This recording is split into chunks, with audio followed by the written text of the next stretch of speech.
Ladies and gentlemen, welcome back to iHeartRadio. So bad it's good. Today we have somebody that's so good, they're a legend. I mean, we are talking to a legend today. If I could tell you 2 years ago that I would be talking to this person, I would say, get out of town. You are lying. You are making this up. I want to point out I have seen our next guest live 2 times in Los Angeles.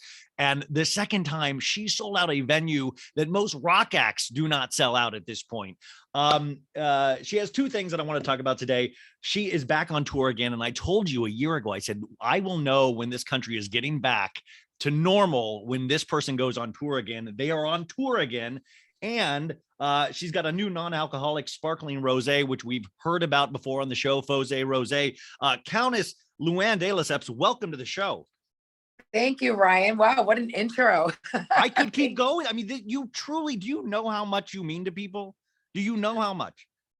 Oh, that warms my heart and really humbles me because, I love my fans. I always say that they turn it out when they come to my shows. They get dressed in Giovanni. They got their sequins on. They got the statement necklaces going. They turn it out for me, and I love that. And so it's just great to be back performing live after what we've been through, and to be coming back to Los Angeles as well. I'm playing the El Rey in June. You have I think you have 3 or 4 nights. You have 4 nights at the El Rey. I think I'm going to go to all 4. You're going to be my new Grateful Dead, where I'm just going to follow you on every show. I said, you do 4 nights, and that is a beautiful theater in Los Angeles. Yeah, I love it. I've never played the El Rey. And as you said, I sold out the Wiltern. It was packed to the gills. Yes, it was crazy. It was amazing. And I had a lot of celebrities there. Molly Shannon came, and Terry Hatcher, and, a lot of big names came to see me perform. My niece was there. Another big name, my niece Nicole, came right there. And awesome to have them see me perform in a venue like that. I mean, that's where Madonna played. So it was a big deal. And I'm so happy to be coming back with an all new show. That's what I wanted to know. How different is the show? I saw the first show you did in Los Angeles when it was in the basement of that jazz club, I think the Catalina Jazz Club, and you were amazing, but it was really intimate and it was awesome. But then the Wiltern was a whole nother thing because it was just such a huge venue with a balcony. Are you switching this show up? How is this different than previous iterations of your show? Well, so I have a new director, Richard J. Alexander, who is iconic in the business of cabaret. He's Barbara Streisand, Kristen Chenoweth, Bette Midler. This person has worked with them all, and now he gets to work with people that are better than that. The Countess. Well, they call him the Diva Whisperer. He's amazing. And I'm very lucky to work with that caliber of directors. And so the show's totally different. I don't have any guests anymore. Wow. Okay. Yeah. So I'm running the show. It's all me, because we found that the minute I had a guest, people were on their phones. They weren't paying attention. They and as soon as I would come back, they would be in it. So we decided, not to have any guests. I'm running the show. Do you get nervous? Did you get nervous about the ask? Because, being able to depend on other people, it gives you kind of a nice break within the show. Do you get nervous having to spearhead this entire thing now by yourself? Do you get nervous for things like this? Well, listen, there's always a bit of nerves before you get on stage. I'd be lying if I didn't say that was the case.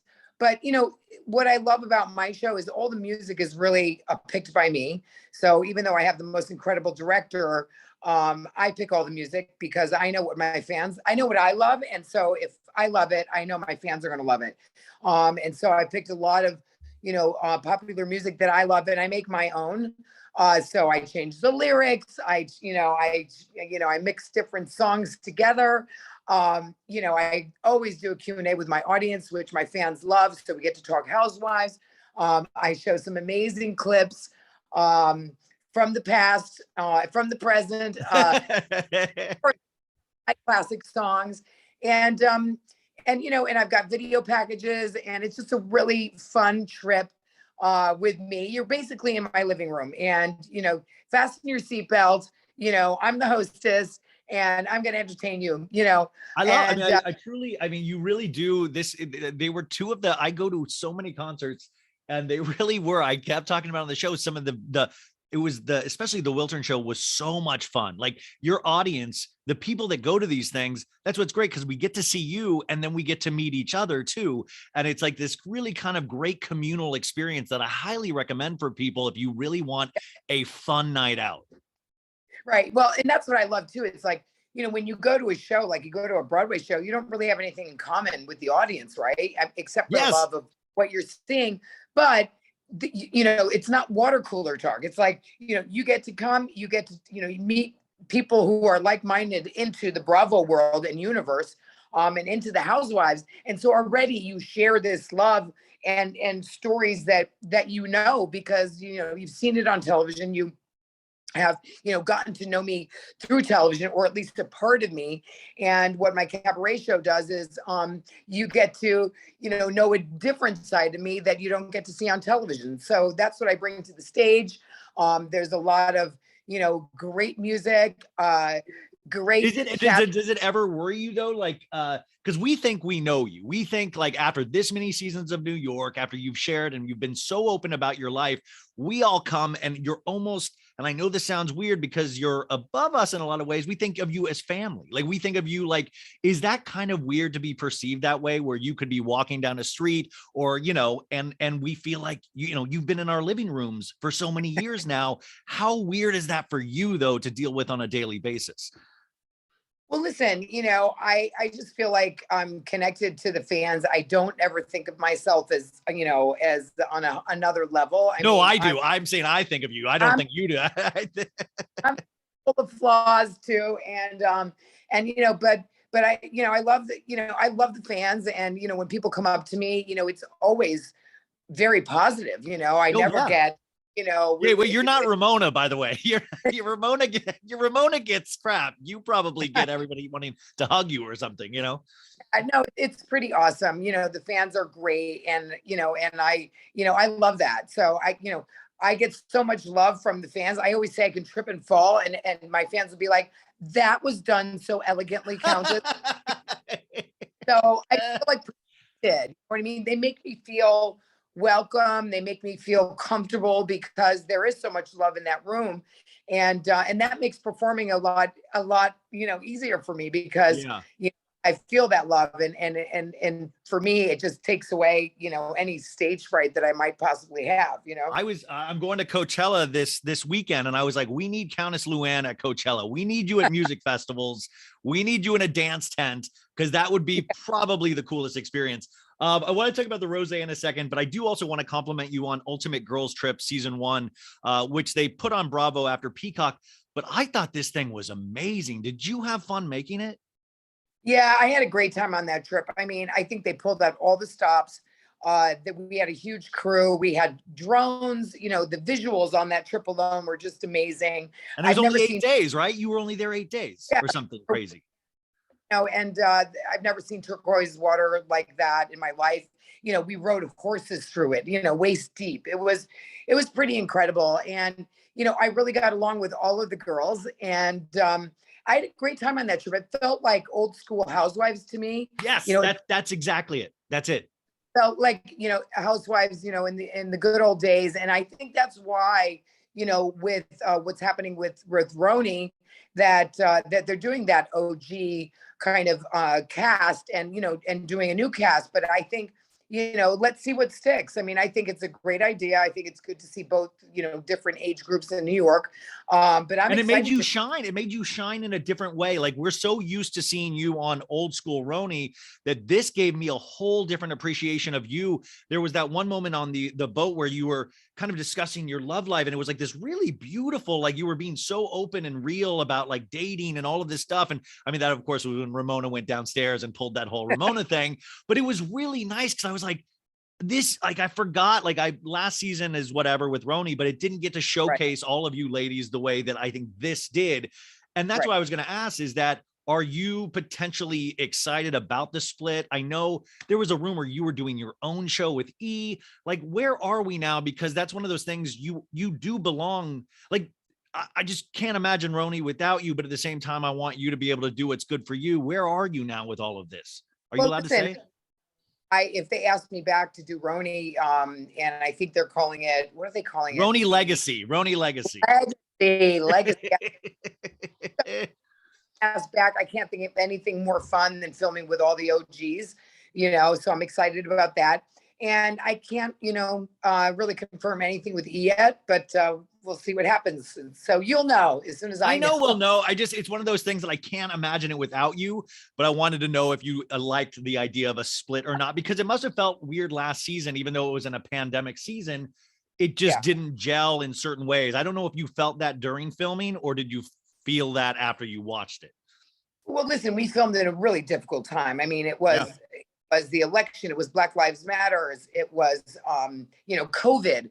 It was a really difficult time to get through, and I think that affected it a lot. And I really feel like that at the time?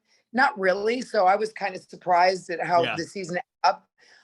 But I'm excited about the Legacy show, because I feel like that's what people want to see. And I think the proof is in the pudding. When they did that Ultimate Girls Trip, they can see that people really want to see, the old guard. And, my dream cast is, like Kelly Ben-Simone and Jill Zarin and Dorinda coming back, and, added to what we And have. are you still friends with all those ladies? Do you talk? I mean, I know you're friends with Dorinda and Jill, but like, do you talk to Kelly Ben-Simone? Do you communicate? Sure.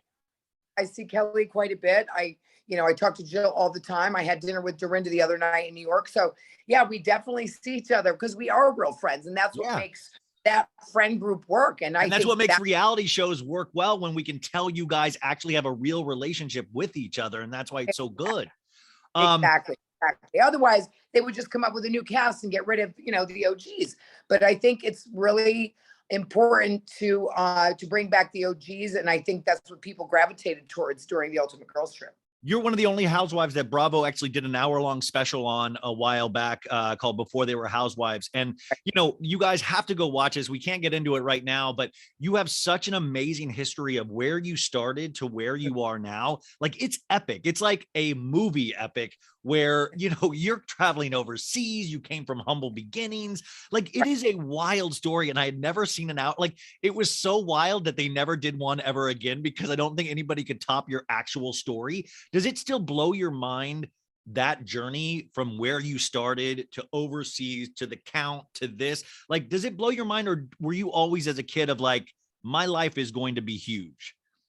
Well, it's so funny because I talk about this in my cabaret show that's coming up.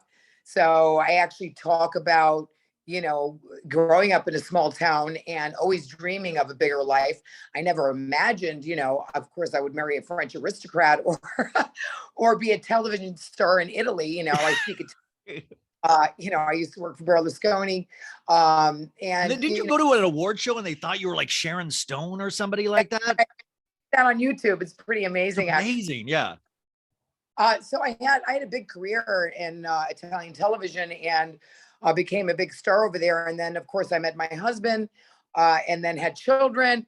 But I never dreamed. I mean, and that, of course, is the biggest carrot of everything, is having two beautiful kids with such an amazing family, and the history that comes with that. A lot of people don't know that de Lesseps built the Suez Canal and started the Panama Canal and gave the Statue of Liberty to the United States. It was presented by Ferdinand de Lesseps.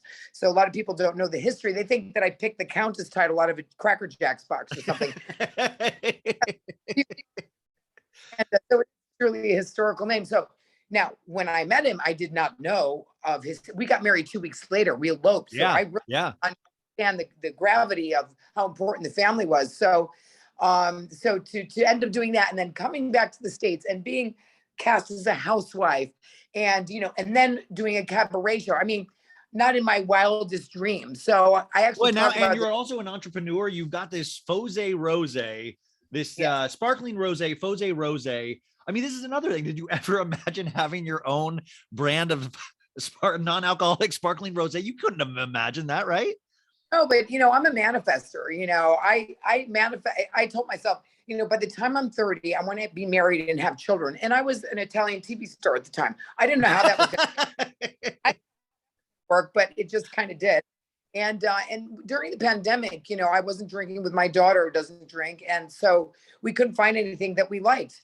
So this is where the idea of Fosé was born. I wanted to make something that, that you're not at the mercy of a mocktail artist, because a lot of these mocktails are sugary. You don't know what you're getting unless you're in a fabulous place. And so there was really a void in the market for something elevated in a beautiful bottle that, you order Fosé and you're done. I mean, it looks like, oh, I have it right here. It looks like, look, it just happened to have, every girl would love this on their counter. Like, come on. well, it's not only is it in a beautiful bottle, it is filled with beautiful ingredients. It's natural tannins, oak, vanilla, rosemary, shashanda that is good for your nervous system. So it's got great health benefits, and it's also low calorie, and it is delicious. So, the proof pudding, which is, people come to my show. I work really hard on my cabaret. So when they come, they're thrilled because it's a great show. And when they get the Fosé, they're thrilled because it really is delicious. And you don't have a hangover the next day, which is, as I get older, that's the worst thing about drinking for me now, is that the hangover is just too much. Like, these are the things that actually kind of take away the stigma. If you can actually drink something that's tasting good, that's beautiful, that has beautiful ingredients, that actually kind of is a really great option to have when you go out at night. Oftentimes it's just about having a drink in your hand, Exactly. And it's not for people, just for people that don't drink. I mean, you can have a glass of rosé and have a glass of Fosé and hydrate. You know what I mean? So you can mix. I've seen people put vodka in it.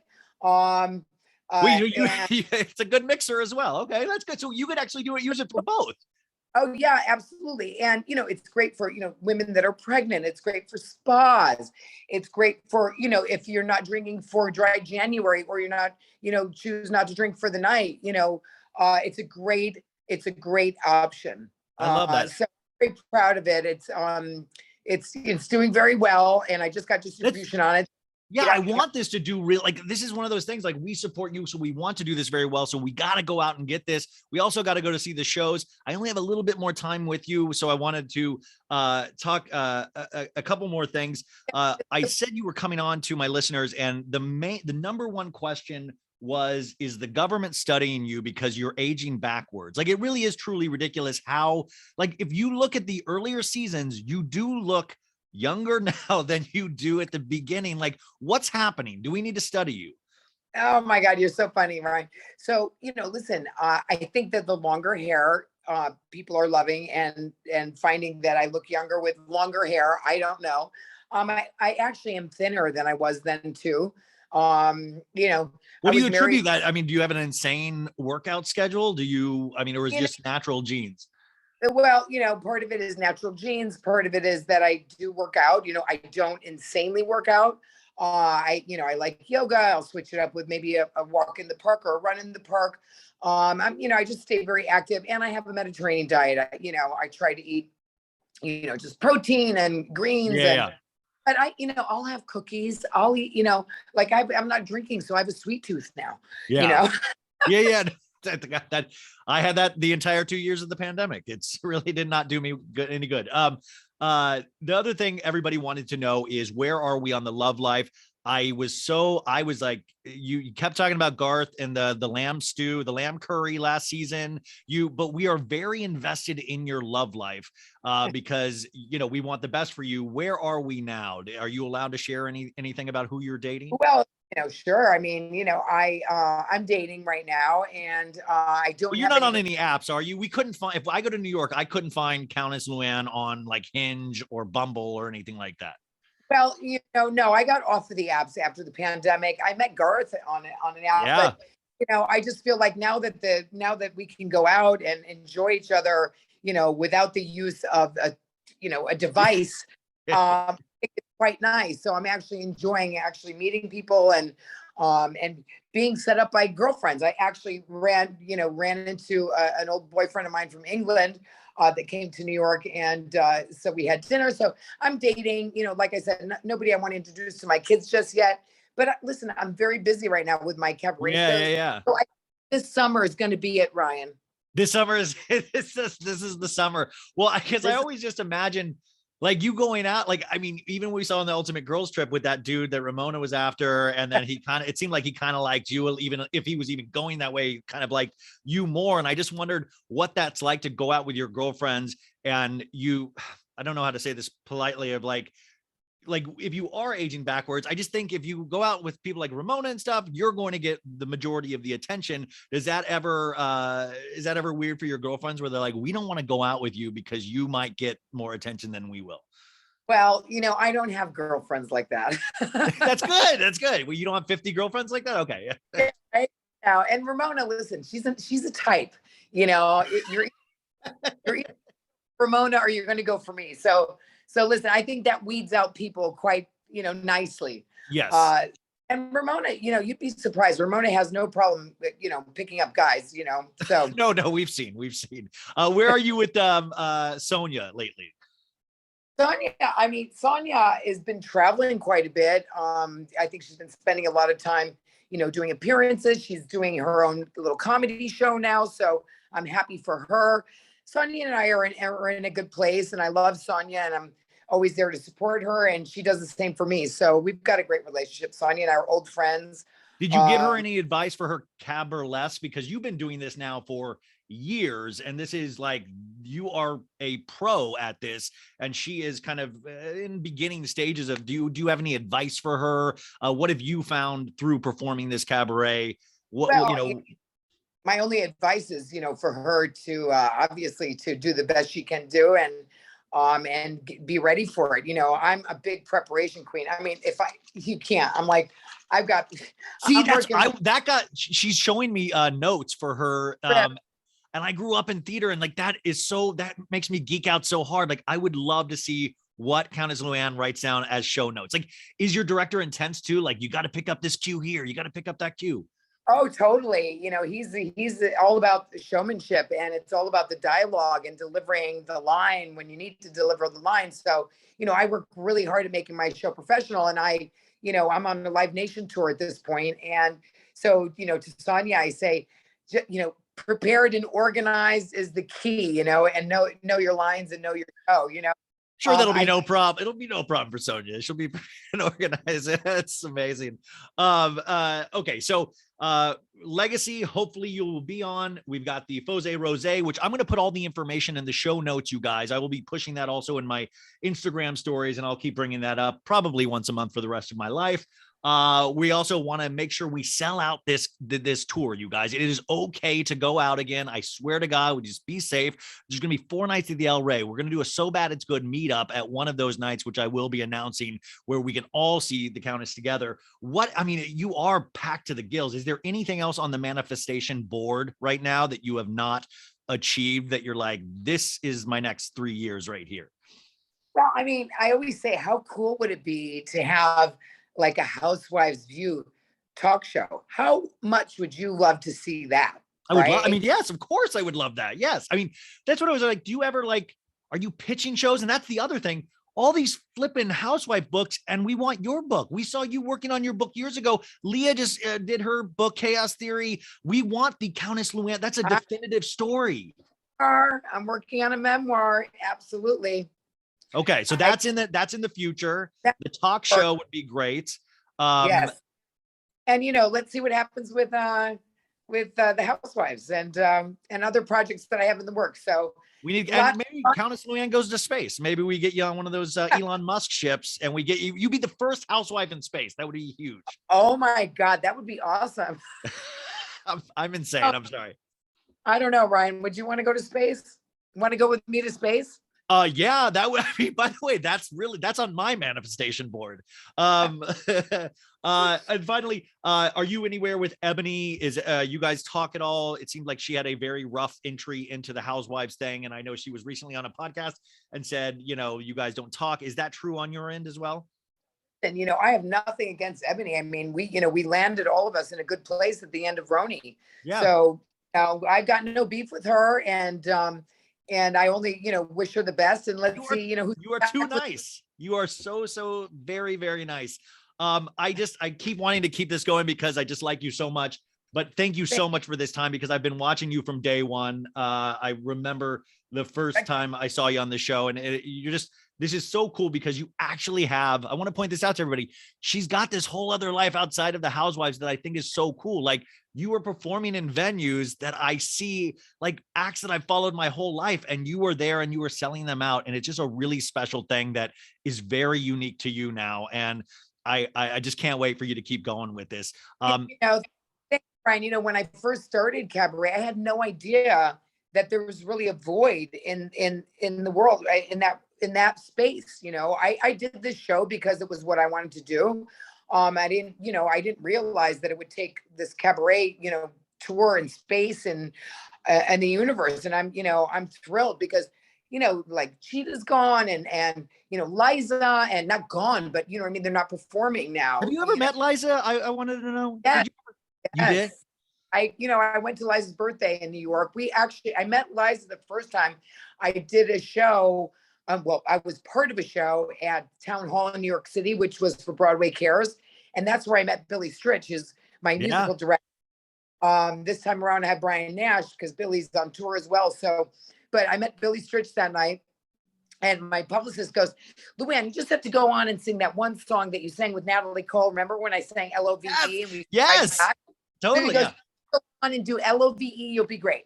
I walk in and it's Cheetah Rivera, Liza Minnelli, and Lucy Arnaz. I'm like, I'm gonna kill you. I would have walked right back out. Oh my God. I was so scared. And and Billy Stritch goes, don't worry, Countess, I got you. And you know what? I kind of killed it. And Liza, when I got off the stage, she goes, good job, honey. Just like that. And it was an amazing night for me. And then I got invited to her birthday party. See, those are the moments you'll never forget for the rest of your life, no matter how big you get. Like somebody like Liza Minnelli saying good. Yeah. I mean, that's truly incredible. And I think you're going to have a lot more people saying similar things in the future. So please keep on going. I love how you pick yourself back up off of any slip ups. You're all like, I really truly admire you. And I think you have such a great message. So you guys, we've got to support, and you better be on our TV screens again. You bet. And bravo, if you're listening, I know some of you guys do, you better, should be centered around this person if we are doing this. Luann de Lesseps, this has just been such a huge honor. So thank you so much. Brian, thank you. It's been an honor for me too. I can't wait to see you. Yes, I know. Wow. We get a picture. Okay. Bye. Bye, Ryan. Thank you.